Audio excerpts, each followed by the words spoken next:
ముఖ్యమంత్రిగా చంద్రబాబు నాయుడు గారు బాధ్యత తీసుకున్న తర్వాత 95 సీఎంని మీరు ఖచ్చితంగా చూస్తారని ఒకటికి 10 సార్లు ఆయన వార్న్ చేయడాన్ని ప్రతి ఒక్కరు కూడా అబ్జర్వ్ చేశారు.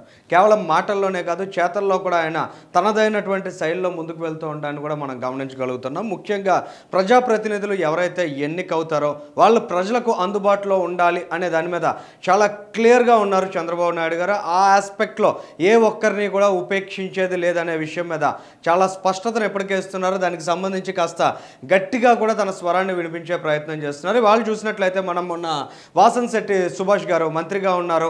ఆయన ఏదైతే గ్రౌండ్ లెవెల్లో ఎమ్మెల్సీ ఎలక్షన్కి సంబంధించి ఓటర్ నమోదు కార్యక్రమం చేపట్టాలో దాంట్లో ఆశించిన స్థాయిలో అక్కడ నమోదు కార్యక్రమాన్ని చేపట్టలేదని చాలా గట్టిగా చంద్రబాబు నాయుడు గారు హెచ్చరిక చేయడాన్ని చూసాం. ఆ తర్వాత ఏ విధంగా సుభాష్ గారు దానికి సంబంధించినటువంటి టార్గెట్స్ను అచీవ్ చేయగలిగారు, ఎలాంటి పాజిటివ్ ఇంపాక్ట్తో ఆయన ముందుకు వెళ్ళగలిగారు అనే అంశాన్ని కూడా మనం అక్కడ అబ్జర్వ్ చేయగలిగాం. అయితే నిన్న మనం చూసినట్లయితే రామ్మోహన్ నాయుడు గారు, కింజరాపు రామ్మోహన్ నాయుడు గారు యువ నాయకుడిగా చంద్రబాబు నాయుడు గారికి అత్యంత సన్నిహితంగా మెలిగే రామ్మోహన్ నాయుడు గారు కూడా ఇచ్చాపురంకి సంబంధించిన సబ్ స్టేషన్ ప్రారంభోత్సవ కార్యక్రమంలో కనిపించకపోవడాన్ని చంద్రబాబు నాయుడు గారు చాలా తీవ్రంగా చూసినటువంటి సందర్భాన్ని కూడా మనం ఇక్కడ గమనించగలుగుతున్నాం. ముఖ్యంగా కేంద్ర మంత్రులైన ఆ ప్రాంతానికి ఎంపీ అనే విషయాన్ని మర్చిపోకూడదు అనేటువంటి హెచ్చరిక కూడా చేయడం ద్వారా ఖచ్చితంగా ఎలక్ట్ అయినటువంటి ప్రతి ఒక్కరూ కూడా క్షేత్రస్థాయిలో ప్రజలకు అందుబాటులో ఉండాలి. ప్రభుత్వ కార్యక్రమాల్లో ముఖ్యంగా రాష్ట్ర ప్రభుత్వం, కూటమి ప్రభుత్వం ఏ విధమైనటువంటి సంకల్పంతో ముందుకు వెళ్తోందని ప్రజలకు తెలియజేసేటువంటి ప్రతి ఒక్క అంశంలో కూడా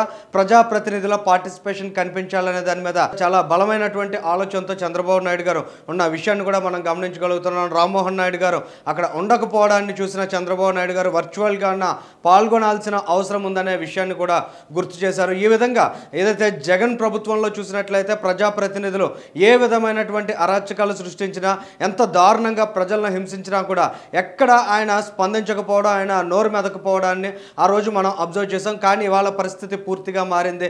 ఏదైతే కూటమి ప్రభుత్వం ఇది మంచి ప్రభుత్వం అనేటువంటి స్లోగన్తో వెళ్తోందో ఆ స్లోగన్కి తగిన విధంగా ఎలక్ట్ అయిన ప్రతి ఒక్క ప్రజాప్రతినిధి కూడా ప్రజాక్షేత్రంలో నిలబడాలి, ప్రజలతో భాగస్వాములు కావాలి, ప్రజల కష్ట నష్టాల్లో నిలబడాలి అనేటువంటి సంకేతాలను ఇచ్చే దిశగా ఇవాళ చంద్రబాబు నాయుడు గారు చేస్తున్నటువంటి ఈ ప్రయత్నం అనేది ఖచ్చితంగా ఈ ప్రభుత్వానికి ఒక సానుకూల వాతావరణాన్ని క్రియేట్ చేస్తుందనే అభిప్రాయాలను కలుగజేస్తున్నాయి.